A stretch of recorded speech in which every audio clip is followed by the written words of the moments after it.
Hello and welcome in to another episode of the Fantasy Football Forecast. I'm your host, Trevor Scott, joined today by my co-host, Matt Giraldi. What's going on, guys? And today we're going to get into the waiver wire and into trade targets for this week. And without further ado, let's get into it. And also, we have a goal set to get to 200 subscribers. We're almost there, and the smaller channels, YouTube isn't super helpful to the smaller channels. So if you'd help us out and subscribe, that would help us out a lot as a smaller channel. All right, we're going to get into the waiver wire ads of the week. So this section that we're going to be doing weekly are going to highlight guys that we think have a chance to be on your roster for longer than just a week period, longer than just a couple weeks. Guys that you can add that could be season-long assets.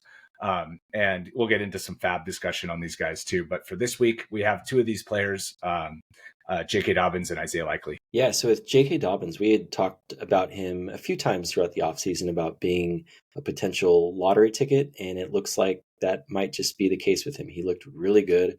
We all know how good J.K. Dobbins is when he's actually healthy. Harbaugh really showed that he's committing to the run. There were times in Sunday's game where I was kind of pulling my hair out a little bit saying call a different play, but they really set it up and they grinded it out, and it really worked out. He looked explosive. He had a couple massive plays. He scored. Unfortunately, in our league, he's not on the waiver wire, but a lot of leagues out there he is. So he's someone I would definitely prioritize, especially if you were in the camp where you, say, drafted Jonathan Brooks and thought you could just plug in Chuba Hubbard and you have a glaring hole at the running back spot. He's someone I would put a pretty aggressive bid on. You obviously don't want to get too crazy, but he seems like he can be a plug and play starter each and every week. Yeah, I agree. And the roster percentage listed here says 96%. That is not the case. So Sleeper needs to figure out their roster percentages when you open the player page. The reason to highlight him here too, regardless of what his roster percentage is, after this week, it should be 100%, right? So make sure you go out, check all of your waiver wires and get Dobbins.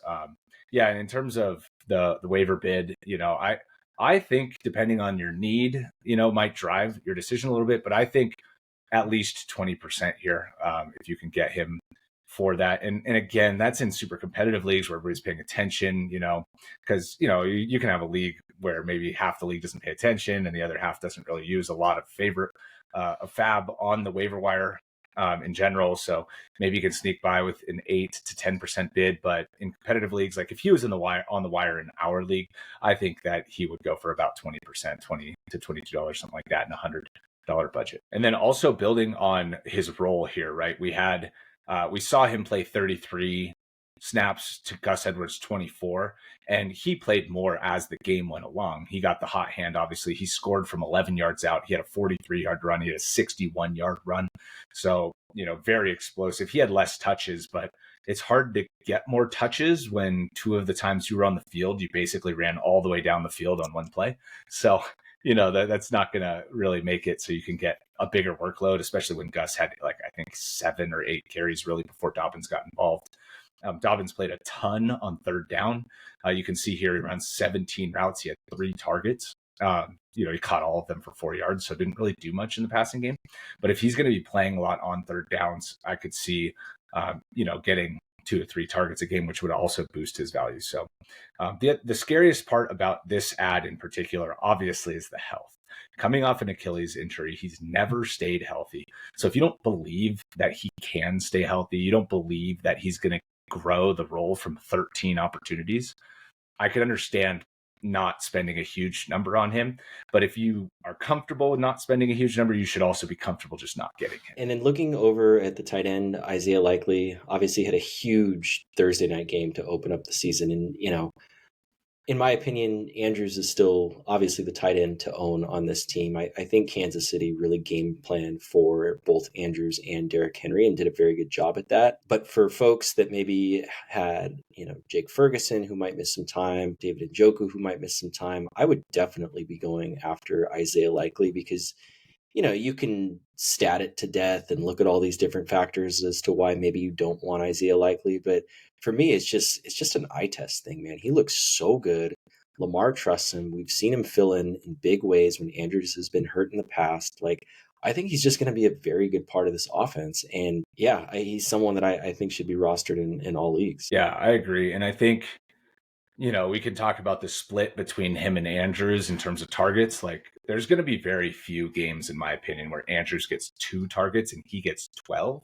So, right, week 1, it looks very stark. It looks like Andrews is washed. It looks like Isaiah Likely is going to take over. But the reason I included the snap shares down here is Mark Andrews played more snaps and ran more routes than Isaiah Likely, but it wasn't by much. They were both on the field on almost every play, and they both ran a route on almost every passing play. So even if you don't think that Likely is going to get this big of a target share, which he's not going to every week, he's going to be on the field, and they're going to run them both in their formations, right? They're going to go two wide receivers and 2 tight ends the significant majority of the time, because they want both of these guys running routes and both of these guys in the passing game as options for Lamar Jackson. So don't think that he's going away, and don't think that this was some just like complete outlier target share, because he was out there for almost every passing play. All right, so then we're going to get now the other waiver wire ads for the week, right? These guys are additional players you can kind of add to your bench. They're basically 0 FAAB players. And the way we both kind of evaluate FAAB is spending FAAB on guys that you aren't going to necessarily keep for longer than a couple weeks is kind of a waste of FAAB. So if you're going to go in on maybe like a weekly defense, you're streaming defense, maybe you spend a couple dollars on a player like that. But for the most part, if your empty roster spot or your roster flexibility at the end of your bench is more valuable than somebody you're going to be picking up off the waiver wire, those are the guys you basically want to spend $0 on. So these guys all kind of fall into that category. Obviously, we talk about superflex predominantly here. So the quarterbacks are going to pertain mostly to that, because pretty much all of them are going to be owned at this point in the season, as we kind of get a feel for who's going to be good and who's not. So these 2 quarterbacks, Jameis Winston and Drew Lock, I put on here because these are going to be the 2 guys whose starters are on the hot seat in the biggest way after week 1. Daniel Jones was terrible, and they had no chance, and they didn't even come close to scoring the ball. And Drew Lock showed that he can possibly be a starter in this league. And so if they do turn it over to Drew Lock sooner than later, they don't have any money committed to Daniel Jones after this season. So if you have Daniel Jones as one of your options, or if you're just struggling at quarterback, you just lost Jordan Love or something, adding somebody like Lock to your bench could be a decent move in 12-team leagues. And also Jameis Winston, I don't know what was going on with Deshaun Watson. I mean, even he tried to help his offensive lineman up off the ground, and he like swatted his hand away and got up on his own. So he played terribly, turned the ball over, put the ball on the ground, completely missed Amari Cooper like at the end of the game. So this is another one where we know Winston can play. We know Winston, he'll be a little reckless with the ball, but he's a leader in the clubhouse, and he, also will be able to spark the offense in a way that Deshaun Watson just isn't right now. Yeah, both those quarterbacks were pathetic. Not too much to add on top of that. But looking over at the running backs, with Jordan Mason, any Christian McCaffrey owner should have Mason on their bench. Justice Hill, I think what we're going to see out of Baltimore is going to be a lot of game script dependent for their running backs. I don't expect Baltimore to be trailing in a lot of games, and so I wouldn't expect Hill to outsnap Henry. But Hill looked good. I mean, they were using him quite a bit. They were trailing in this game, so I think he's someone where if you're looking at matchups and you have guys on bye and, Baltimore has a tough matchup, maybe you can plug and play, but again, $0 bid.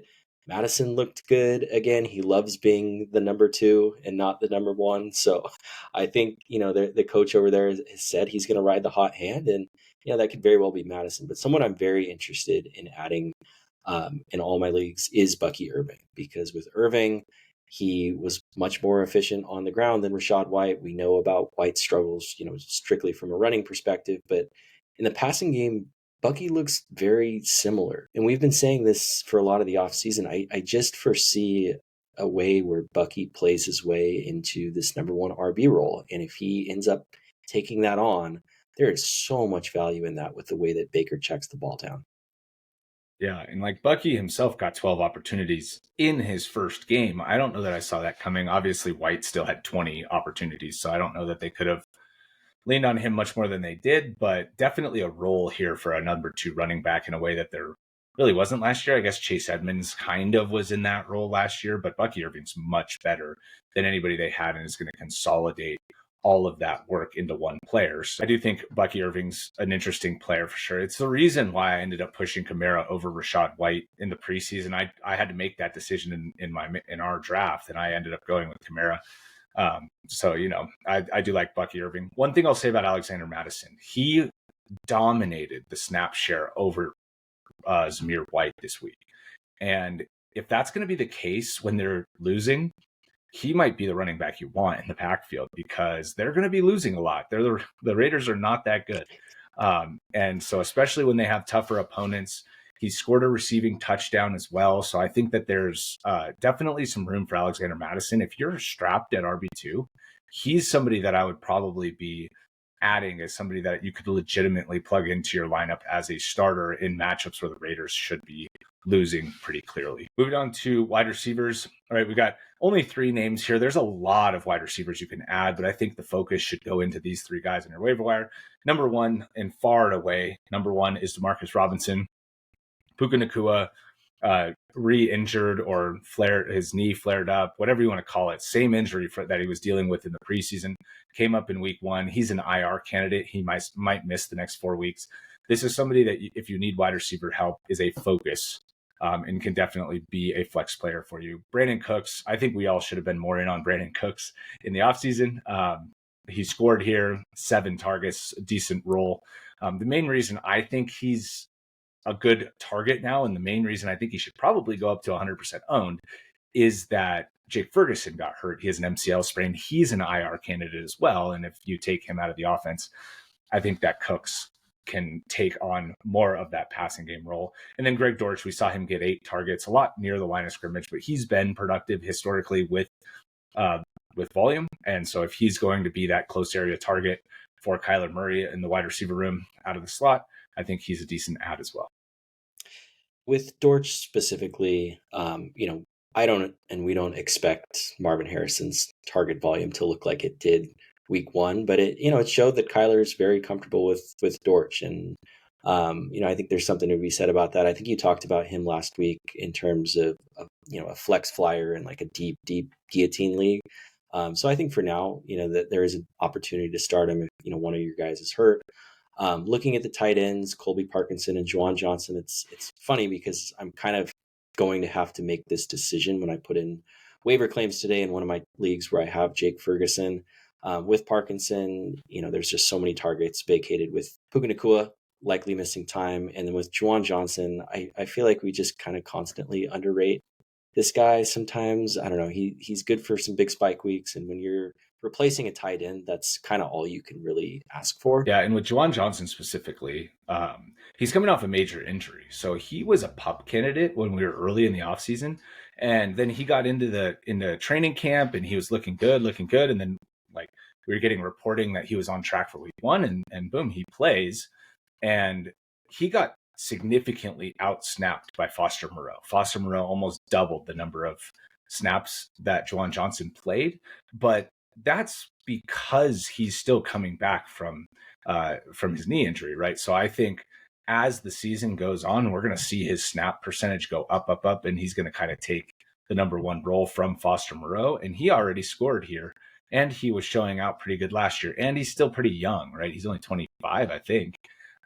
So he's somebody that over the course of the season, just keep an eye on him. Even if you can't add him, put him on your watch list and make sure you kind of keep tabs on how much he's playing and how productive he is for the Saints here as a possible number 3, I guess, behind Kamara in the passing offense. Getting into trade targets now. So we're gonna do a quick review of the guys we told you to trade for last week, and then we'll do guys that we'd additionally try and trade for after week 1. So we kind of nailed the bad game for Mahomes, Herbert, and Javonte, right? We kind of said that those guys weren't necessarily going to get off to the hottest starts. Inquire about them now, try to get them. I still believe in all 3, especially Mahomes. He's going to be the hardest one to trade for, obviously.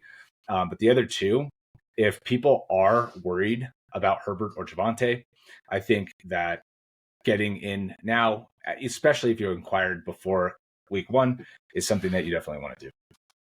I think that was the key, right? You asked a week ago, Mahomes went off for 15 points. You're like, see, this is what he's going to be. Like, let's just get this over with. So hopefully you can do that. Looking at Brian Thomas Jr., I was so excited to watch him this week, and he did not disappoint. That touchdown he scored, I don't know if you saw the angle from just, behind the quarterback, but it was beautiful. And I think he's definitely here to stay. I think, unfortunately, if you weren't able to trade for him last week, his price has gone up quite a bit. But looking at Jonathan Brooks, who was, one of my other guys from last week, I think this is even more important to try to get him on your team because the Carolina backfield was just ugly. Chuba looked bad. Miles Sanders is bad. Like, if they're going to get anything going, like, it's going to be running through Jonathan Brooks to set up, the rest of the, plays for Bryce Young and things like that. So I would still be trying. I would kind of use the angle of like, Carolina's not going to score this year. These guys on your IR spot, like, let's just get this deal done. Yeah, no, I agree. And, Brooks is somebody that we obviously were high on in draft prep, but watching Miles Sanders split with Chuba Hubbard, I was just like, oh man, so neither of these guys are going to be competing with Brooks once he's back. Like, there's no way Chuba is going to be, if they're giving work to Sanders, they don't actually believe in Chuba Hubbard. So definitely do what you can to go get Brooks if you do think he could be available in your league. And then the last guy, JSN, right? This is the focus, in my opinion, of this review. This should be the easiest guy to trade for and the guy that I think could grow into the most impactful based on the ease of trading, right? He had a terrible game. He only got 2 targets. Tyler Lockett had 6 for 77, DK Metcalf 4 for 40 or 35, whatever it was, and JSN did nothing.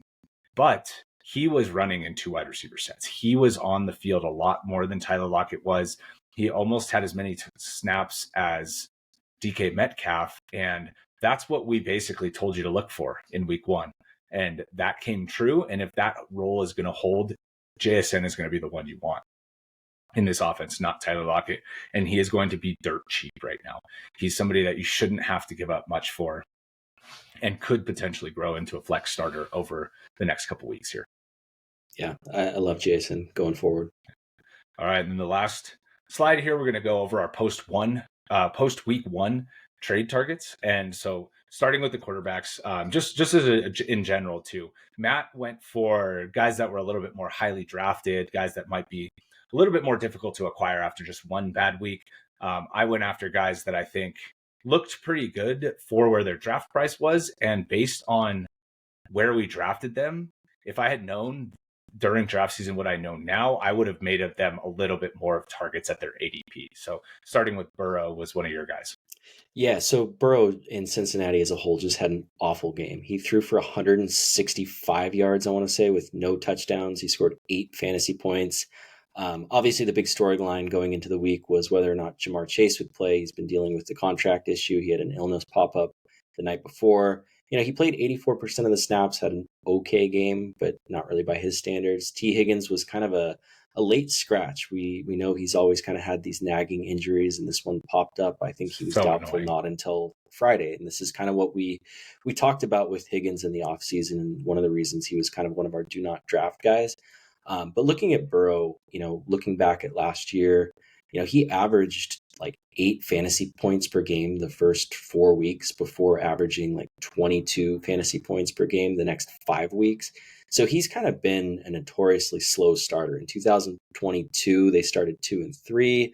Like, you're kind of getting a sense of, his trend here. So I think with Burrow, I think he's someone that I would definitely inquire about now. And there's a good chance that, with him playing Kansas City next week, if he has another stinker of a game, then you can go back to that person and say, hey, this is 2 bad games in a row. Like, I'll flip you.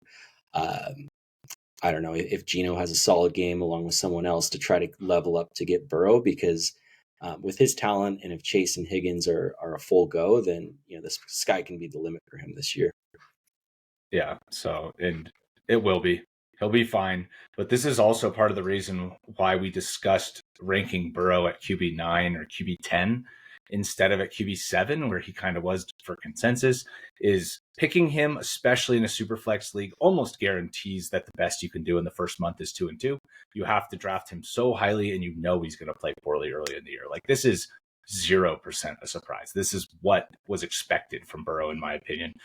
So you drafted him for the whole year. If you do have him, stay the course. Do not trade him in week 3 or 4 to your teammates. This is something that you're trying to acquire him, but if you're listening to this and you have him, do not trade him in Superflex leagues. I just am warning you. I got him last year in a trade, and I had no business getting him for the price I did in a Superflex league. It was just the owner was so fed up with him, and I had inquired about him every week, and finally he's just like, get him off my team. Don't be that guy with Burrow this year. He is different than other guys, right? If there was other players that weren't drafted so highly or weren't so established that were doing that, okay, fine, I can understand, just like get what you can. But Burrow is somebody who will help you over the second half of the year, especially. And when he gets hot, he's not going to turn back. Yeah, in weeks 3 and 4, I think they've got Carolina and Washington too. So try to get it done after week 2. If not, well, or if he's bad those times, then push on the gas even harder with the owner that has Burrow. Be like, dude, he was supposed to blow up in these 2 spots and he's not any good. So my quarterback here was Sam Darnold. I thought that he looked much better than I was expecting him to. He didn't have a huge fantasy game, only 15 points in 4-point per passing touchdown leagues.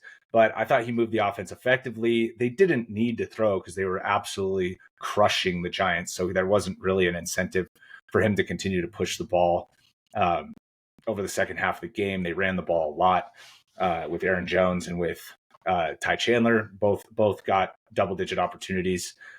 So I really think that Darnold looked good, high completion percentage. So overall, I just think in Superflex, that's exactly what we were looking for out of him.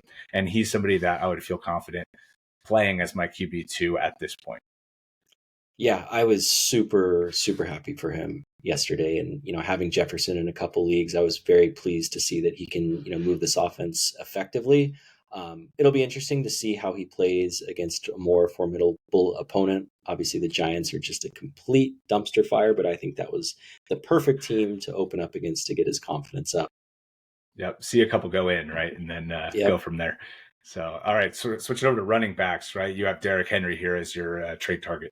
Derrick Henry, like I mentioned before, he's always kind of been a very game script dependent running back. So looking back at last year, I think he and Tyjae Spears had like an identical snap percentage just because Tennessee was obviously trailing in so many games. But I don't expect Baltimore to be in as many close games. I definitely don't expect them to be trailing a whole lot this season. So I think in the games like this week 2, I think they're just going to feed him like we've seen with vintage Henry. And I think, if you're going to your league mates and trying to inquire about a trade, you can say, hey, he only played 43% of the snaps. Justice Hill played like 54%.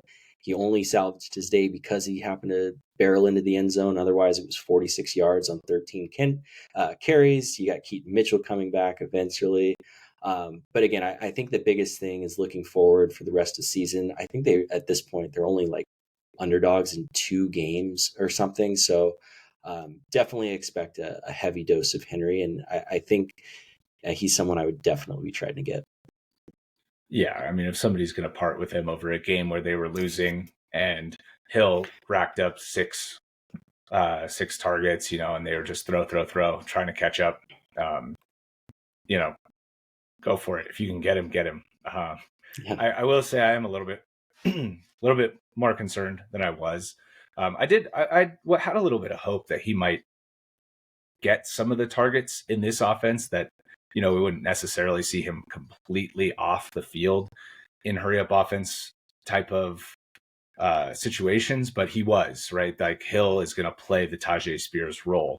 And so, that makes me feel a little bit less confidently about him. Still has the 20 touchdown upside. Like you said, only 2 games where they're underdogs. This is not going to be the norm for him in this offense.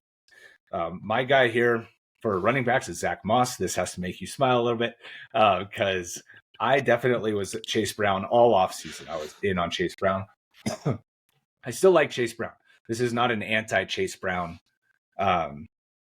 take here. This is me correcting. If anybody has been listening to me, or if anybody was a Chase Brown truther, or if you were I don't want either of these guys, I'm going to see how it plays out in week 1 and see what I can do. If I was going to make a move to try and trade for one, it would be Zach Moss. He got the rushing touchdown. He played more than double the snaps of Chase Brown.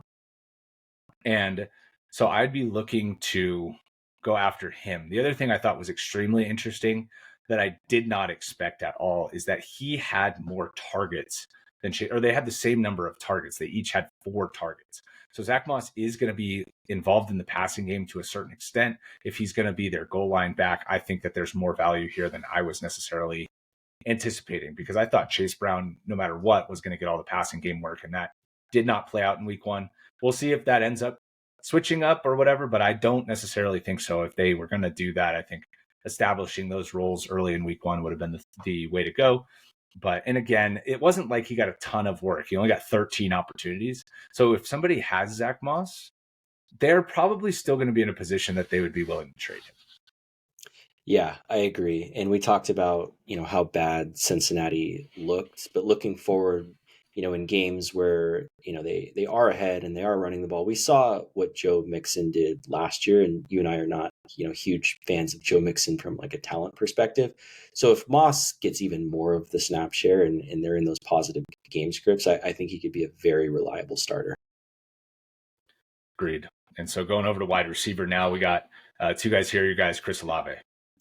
Yeah, so this was kind of a bummer. I'm a huge Chris Olave guy. Only 2 catches for 11 yards in a blowout. Blowouts are always a little bit interesting, right? Like if you're not part of the scoring party early, sometimes you can get left out because they didn't need him to win the game once they were up by 1.5 million or whatever it was. But a lot of people, including myself, pushed Olave up pretty high this year. But not everyone did. So if he ended up on the team of someone that's, maybe not a big Olave guy, maybe he fell in the draft and they're just kind of annoyed with looking at this and looking at his finishes over the last couple of years, I would definitely inquire about him, because I think the encouraging thing overall is that Derek Carr and the offense look a lot better. Last year's Saints were dead last in pre-snap motion and play action. Week 1, they were like first in pre-snap motion. So it's a complete overhaul, kind of like what we saw with Philadelphia, making a point to get more guys in motion. So I think this unit will be a lot better. I think it might be difficult because a lot of people like myself did like Olave a lot, but he's someone I would definitely be asking about in leagues that I don't have him. Yeah, I agree with all of that. Again, like, Shaheed caught the early first touchdown, then both tight ends caught touchdowns, and Kamara ran one in. And then it was just like off to the races. It was like these guys were barely playing after halfway through the second quarter. Kamara came off the field, Olave was off the field, Carr was just handing it off to, Jamal Williams. And they literally just ran the clock the whole time. So I wouldn't take much away from this game. If you started Olave and lost because of it, I feel for you, but I think moving forward, he's going to be just fine. My wide receiver here is Amari Cooper, and we talked about this a little bit with Deshaun Watson, but this is somebody I think you can get because the situation looks so dire in Cleveland on offense. Deshaun Watson was awful. There's no other way to put it. He was awful. And I don't know if it's his shoulder injury, if he's just not in it, if the team doesn't back him. I don't know what it is. But if you can get Amari Cooper off the back of his terrible play, I think you should try and do it now, because if he does get replaced, I think Amari Cooper's value actually does go up. And if he's going to get 9 targets a game, there's no way he's going 2 for 16 on any sort of regular basis. So this is somebody that I think is a top 25 receiver, somebody you can start at flex with confidence. And if somebody is worried about this or panicking on him, and you can go up and get him with somebody who performed well this past week, maybe you can use J.K. Dobbins to get him. I don't think that would be crazy at this point to try and make that trade. And I'd rather have Amari Cooper there. Yeah, and like we talked about earlier, if Watson does get replaced by Jameis Winston, I think Cooper might just go crazy, because we saw in a couple games, where Winston, last year with the Saints and just over the course of his career, where he'll just throw it 50, 60 times, and the wide receivers can just feast, because it doesn't matter if he throws a turnover, right? Like if your guy gets 12 targets and some deep ones, wheels up, baby. Yeah, and Jameis might not be playing well from an NFL perspective, but you don't care about that with your number 1 wide receiver with Winston. Yep. I mean, he's supported number 1 wide receiver. We saw it last year. He'd take over in the second quarter from a hurt Derek Carr, and it would be like Chris Olave had 2 for 10, and then all of a sudden you look up and halftime he's got 5 for 60, and by the end of the game he's got 9 for 125 and a touchdown, and you're like, why can't Winston just start every week for Olave? So yeah, I think Amari's in a good situation even with the backup quarterback here. So I would just try to get him on my team. And then the last guy we'll talk about here, I know we went a little long on this video, is Mark Andrews, right? And we talked about him with Likely at the top of the show. I do think if there is an owner that is panicked on Mark Andrews and they go and drop $40 on Isaiah Likely, you should check in on if they're willing to trade Andrews, because if they're that down on Andrews and you can turn like your flex guy or one of your bench guys into Mark Andrews, that is something I am looking to do. Andrews was not the only tight end this week that was a mega dud. Okay, all of them were so bad. I mean, Kelsey below 35 yards, Andrews below 35 yards, McBride below 35 yards. Who else? Laporta had like 45 yards. He was not any good. Engram had like 5 yards. He was awful. Kincaid had like 5 yards. He was awful. Andrews was not unique in week 1 from mega duds for tight ends. If you can go and get him on the cheap, make sure you're asking in all of your leagues about him, because I think that there is at least a little bit of consensus that, Likely might be the guy and Andrews might be start becoming an afterthought or start becoming like Isaiah Likely was last year, not that involved. And I don't think that's the case. Yeah. And I think I referenced my league where I have Lamar Jackson, I have Ferguson, who's going to miss some time. So I'm going to be aggressively trying to trade for Mark Andrews. And, looking to add on what you said about the miserable tight end landscape, it was funny, last night we'd done a Mark Andrews short, a Travis Kelce short, a month or so ago. And I got a few comments like, dude, these guys suck. Like, what are you talking about? You're like, okay, just calm down.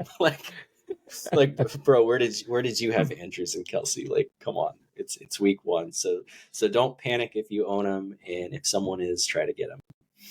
Yeah, and I will say too, if you have Andrews and you get Likely off the wire and somebody comes to you for an Andrews offer, if they try and lowball you, don't dismiss it. Just counter with somebody that's actually in their starting lineup and see if you can get a flex player, right? Like if you can turn Mark Andrews, if you get Isaiah Likely and feel good about starting him, and you can turn Mark Andrews into, Jalen Waddle or into Chris Olave, was really bad, or into Drake London, who people might be worried about, right? Like inquire, right? And just say, look, I still value Andrews highly. I'm not just going to give him away yet. But if you are willing to give me something that I could actually play in addition, and, and you get Likely off the wire, I wouldn't be opposed to necessarily trading Andrews. I just wouldn't trade him low. All right, and with that, thank you guys so much. And again, we're trying to get to 200 subscribers. So if you could help us out, if you're still with us, please hit that subscribe button. And we look forward to seeing you guys in the next one.